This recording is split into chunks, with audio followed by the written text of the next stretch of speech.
for me, the thing that was the most challenging when my kids were little, and my son went through a stage of hitting me when he was 2, which is perfectly normal childhood behavior. Mm.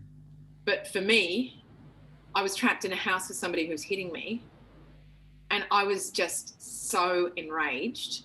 And so I was having this psychological process of trying to be calm and parenting and saying, don't hit, don't use your hands, use your words, Mm. trying to have that calm energy. And my whole body was just vibrating Yeah. with rage at being put in this situation again. And then I was having my dad's voice in my head, and then I was fighting him in my head and trying to keep him at bay so that I didn't feel like he slipped out through my mouth to my son.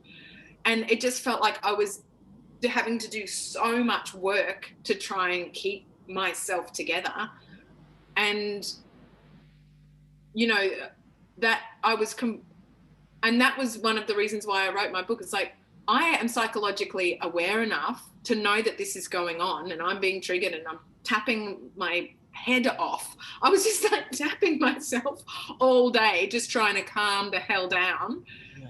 And I was like, this is how the cycle of violence continues, because you get triggered and you want to hit your kids. Like, I was shocked. Yeah. I was shocked that I would ever have that thought.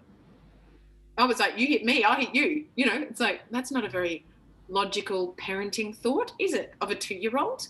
But in my head, it didn't feel like he was 2.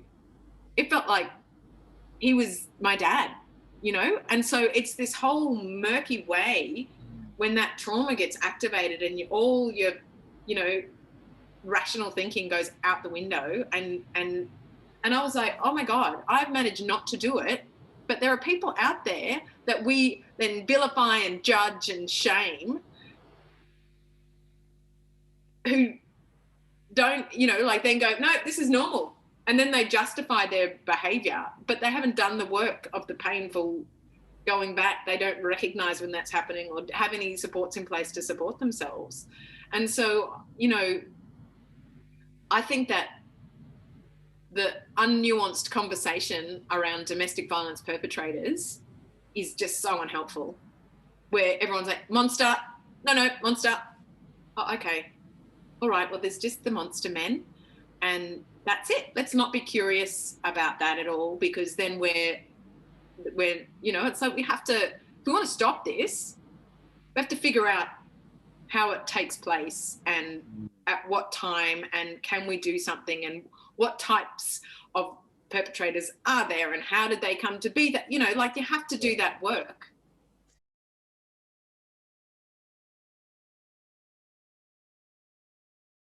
Thank you so much for watching this video. I hope you learned something or took away some really practical strategies to just consider in the rest of your week. If you haven't already done so, please subscribe and like and comment on this video, share your thoughts, because it really does help the channel out. And what I'd like to invite you guys to do is, if you're interested in people sharing papers and research or to the wider community, I've teamed up with academia, and they will be giving you a 50% discount on their premium membership, where you can get access to my courses, including the stress, anxiety and trauma course that I've put together. I'll link it into the description below, but I look forward to joining you in our next video. Until then, have an awesome day.